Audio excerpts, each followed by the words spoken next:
Hello नमस्कार दोस्तों, एक बार फिर से आपका बहुत बहुत स्वागत है मैं टीचिंग प्लेटफॉर्म पे। 2 दिन वीडियो इस वजह से अपलोड नहीं हुई कि 24 से आई थिंक मुझे लग रहा है 36 घंटे तक तो इंटरनेट ही गायब था। इस वजह से अपलोड नहीं कर पाया मैंने कल वीडियो, और संडे को तो ऑफ रहता है।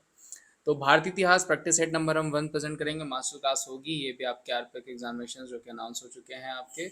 उसके अलावा जितने भी एग्जामिनेशन हैं, रेलवे जेई के हों या फिर आपके एलपी के हों या फिर आपके एनटीपीसी के हों या फिर एसएससी सीएचएसएल के हों या एसएससी एग्जामिनेशन हों, सबके लिए इंपॉर्टेंट है। बहुत ध्यान से देखिएगा, बहुत अच्छे अच्छे क्वेश्चन हैं। पूरी कोशिश करिएगा कि जो भी मैं 25 से 30 क्वेश्चन कराता हूँ उसमें एटलीस्ट कम से कम 20 से 22 का सही आंसर देने की कोशिश करिएगा। चलिए शुरू करते हैं। पहला क्वेश्चन है, कांग्रेस का 1906 का अधिवेशन जिस स्वराज को लक्ष्य घोषित किया गया था, कहाँ पर हुआ था? यानी पूछा गया जो 1906 का अधिवेशन हुआ था जिसमें स्वराज को लक्ष्य घोषित किया गया था, वो कहाँ हुआ था? कलकत्ता में हुआ था, लखनऊ में हुआ था, मद्रास में या फिर बम्बई में? तो जो सही आंसर हो जाएगा दोस्तों वो क्या हो जाएगा? वो हुआ था कलकत्ता में। ध्यान रखिएगा, पूछा जाता है। Very very important question. 1885 में जो है कांग्रेस की स्टैब्लिशमेंट हुई थी। भारतीय राष्ट्रीय कांग्रेस के पहले अधिवेशन में कितने प्रतिनिधियों ने भाग लिया था? बहुत ही अच्छा क्वेश्चन है कि कितने पार्टिसिपेंट्स थे जिन्होंने पहला जो सेशन हुआ था मुंबई के तेजपाल गोकुल स्कूल में, उसमें कितने प्रतिनिधियों ने भाग लिया था? तो वो भाग लिया था 72 लोगों ने। ध्यान रखिएगा, 72 लोगों ने जो है उसमें पार्टिसिपेट किया था। वेरी वेरी इंपॉर्टेंट, जो कि आपको पूछा जाता है। ध्यान रखिएगा, 1 नंबर का क्वेश्चन बन सकता है। बाल पाल तथा लाल अत्यंत प्रमुख नेता थे। वो किस पार्टी के थे? कांग्रेस पार्टी के, स्वराज पार्टी के, गदर पार्टी के या मल्टी नेशनल पार्टी के? ध्यान रखिएगा, ये लोग किस पार्टी से संबंधित थे? तो ये कांग्रेस पार्टी से संबंधित है। इनको जो है गरम दल के लिए जाना जाता था, एग्जिमस ग्रुप के लिए जाना जाता था इनको, लाल बाल पाल को। ध्यान रखिएगा, पूछे जाते हैं, इनसे क्वेश्चंस बनते हैं। निम्नलिखित में से कौन सी महिला भारत में विदेश से नियुक्त की गई प्रथम महिला राजदूत थी? बढ़िया प्रश्न है। यहाँ पे पूछा क्या गया है आपको कि इसमें से कौन सी महिला थी जो भारत में विदेश में नियुक्त की गई प्रथम महिला राजदूत थी? कौन थी? विजय लक्ष्मी पंडित थी या फिर सरोजनी नायडू थी या फिर अरुणा आसिफ अली थी या फिर सीपी मुथम्मा थी? तो जो सही आंसर हो जाएगा वो हो जाएंगी विजय लक्ष्मी पंडित। ध्यान रखिएगा, महिला भारत में विदेश में नियुक्त की गई प्रथम महिला राजदूत थी। आगे बढ़ते हैं। सुभाष चंद्र बोस ने भारतीय राष्ट्रीय कांग्रेस को से निकलने के बाद, ध्यान रखिएगा, सुभाष चंद्र बोस ने भारतीय राष्ट्रीय कांग्रेस से निकलने के बाद जो है कि किस पार्टी की स्थापना करी थी? Forward block, socialist party, Indian national party या फिर रिपब्लिकन पार्टी? तो जो सही आंसर हो जाएगा वो हो जाएगा फॉरवर्ड ब्लॉक। किसकी स्थापना करी थी? फॉरवर्ड ब्लॉक ने में की स्थापना करी थी। जन्म इनका कहाँ पे हुआ था? उड़ीसा में। और डेथ कहाँ पे हुई थी? तो ताइपेई, ताइवान में। ठीक है, रहस्यमयी डेथ थी। तो पूछा जाता है, आपको क्वेश्चन बनता है। 1 नंबर का क्वेश्चन यहाँ से पूछा जाता है। पाकिस्तान नाम किसने गढ़ा था? Who coined the name Pakistan? Jinnah ने गढ़ा था या रहमत अली ने गढ़ा था या फजलुल हक ने गढ़ा था या लियाकत अली खान ने गढ़ा था? जो सही आंसर हो जाएगा वो हो जाएगा आपका रहमत अली के द्वारा। पाकिस्तान नाम किसने गढ़ा था? तो रहमत अली ने। भारतीय राष्ट्रीय कांग्रेस का पहला महासचिव कौन था? फिरोज शाह मेहता, बदरुद्दीन तैयब जी, दादा भाई नौरोजी या ए ओ ह्यूम? पूछा गया है भारतीय राष्ट्रीय कांग्रेस का पहला महासचिव कौन था। तो कांग्रेस का पहला महासचिव फिरोज शाह मेहता, बदरुद्दीन तैयब, दादा भाई नौरोजी, ए ओ ह्यूम? तो जो सही आंसर हो जाएगा वो हो जाएगा आपका ए ओ ह्यूम। भारतीय राष्ट्रीय कांग्रेस के पहले मुसलमान अध्यक्ष कौन थे? तो सबको पता होगा वो कौन हो जाएंगे। ज़्यादा समय लेने की यहाँ पे जरूरत ही नहीं है, बदरुद्दीन तैयब जी हो जाएंगे। कौन हो जाएंगे? बदरुद्दीन तैयब जी।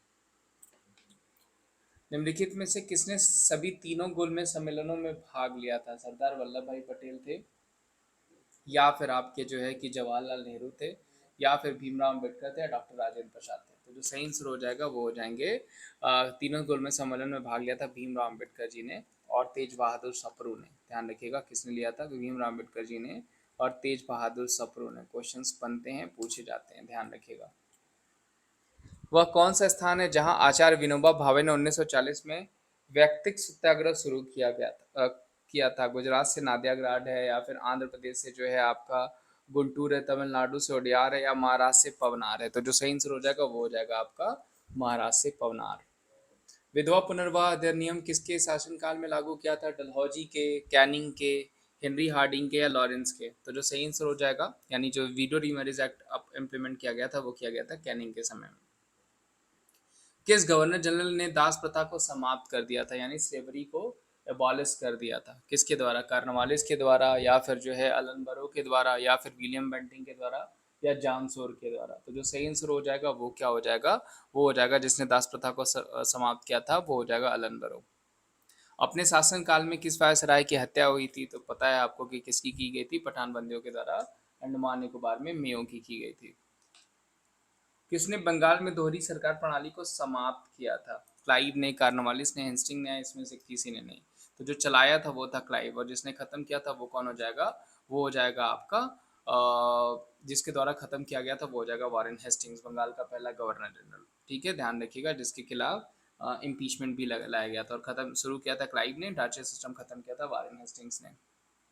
न्यायिक संगठन की स्थापना किसने की थी? मेयो ने की थी, या फिर कार्नवालिस ने की थी, इटली ने की थी, या कर्जन ने की थी? तो जो सही आंसर हो जाएगा वो हो जाएगा कार्नवालिस। ध्यान रखिएगा, पूछा जाता है कार्नवालिस पे क्वेश्चंस बनते ही बनते हैं। महाभियोग के लिए किस गवर्नर जनरल पर मुकदमा चलाया गया था? अभी जस्ट मैंने आपको बताया है कि महाभियोग के लिए किस गवर्नर जनरल पे मुकदमा चलाया गया था, वो था वेस्टिंग्स, वेलेजली, मेयो और फिर क्लाइव। तो अभी जस्ट मैंने आपको बताया है कि हेस्टिंग्स के ऊपर चलाया गया था महाभियोग के लिए मुकदमा। 1802 की बेसिन की संधि पर हस्ताक्षर किसके बीच हुआ था? अंग्रेज और बाजीराव द्वितीय, फ्रांसीसी व बाजीराव प्रथम, डच तथा बाजीराव। तो जो सही आंसर हो जाएगा वो हो जाएगा अंग्रेज और बाजीराव द्वितीय। भारत में अंग्रेजों ने प्रथम मदरसा कहाँ स्थापित किया था? तो पहला मदरसा जो स्थापित हुआ था वो हुआ था आपका कलकत्ता में। एशियाटिक सोसाइटी ऑफ बंगाल के संस्थापक, वेरी वेरी इंपॉर्टेंट क्वेश्चन, कई बार मोस्ट रिपीटेड भी कह सकते हैं, वो was the founder of the Asiatic society of Bengal? तो वो हो जाएंगे आपके विलियम जोन्स। वाराणसी में प्रथम संस्कृत महाविद्यालय की स्थापना किसने की थी, यानी किसके समय पे हुई थी? तो वो हुई थी आपकी वारेन हेस्टिंग्स के समय में। क्वेश्चन बनता है, पूछा जाता है आपको, सॉरी पूछा क्या गया है, आप किसके समय में हुई थी ये पूछा जाएगा तो वारेन हेस्टिंग्स, और किसने की थी तो वो हो जाएगा जोनाथन डंकन। यहाँ पे क्वेश्चन पूछा गया है कि किसने की, तो वो कौन हो जाएगा, जोनाथन डंकन। किस अंग्रेज ने सर्वप्रथम भागवत गीता के अंग्रेजी में अनुवाद किया था? ये भी देखिए बहुत ही अच्छा क्वेश्चन और कई बार पूछा गया, तो वो कौन हो जाएंगे, चार्ल्स विकिंग्स हो जाएंगे। ध्यान रखिएगा, कई बार पूछा गया क्वेश्चन है। भारत ने अंग्रेजी क्षेत्र का दर्जा, डोमिनेंट क्षेत्र का दर्जा किस तारीख को मिला था? तो वो मिला था 15 अगस्त 1947 को।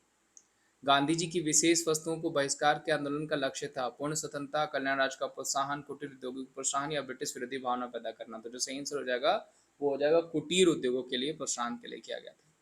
तिरंगे को राजध्वज के रूप में किस अधिवेशन में स्वीकार किया गया? वेरी वेरी इंपॉर्टेंट क्वेश्चन और रेयर क्वेश्चन, यानी हर बार क्वेश्चन ये पूछा भी जाएगा। In which session the tricolour was accepted in the national flag? वो हो जाएगा आपका लाहौर कांग्रेस। तो ये दोस्तों आज के क्वेश्चन थे। उम्मीद करता हूँ तकरीबन 25 क्वेश्चन मैंने पूछे होंगे आपको, तो आपने 20 से 22 क्वेश्चन सही किए होंगे। अगर आपने 20 से 22 क्वेश्चन सही किए हैं तो आपकी तैयारी सही है, और ऐसे ही क्वेश्चन, और लाइव भी मैं सेशन शुरू करने वाला हूँ, क्योंकि अभी जो है मंडे को ही शुरू करने वाला था, लेकिन जो है कि इंटरनेट की वजह से वो रुक गया था। तो अभी आपका करंट अफेयर का सेशन, या रात वाला सेशन, या शाम को 5 बजे वाला सेशन जो है वो लाइव हो सकता है। बाकी आप सजेस्ट कर सकते हैं कि आपको किस टाइम पे लाइव सेशन चाहिए। बाकी अपना ध्यान रखिए, थैंक यू सो मच, मिलते हैं हम आपको अगली वीडियो में।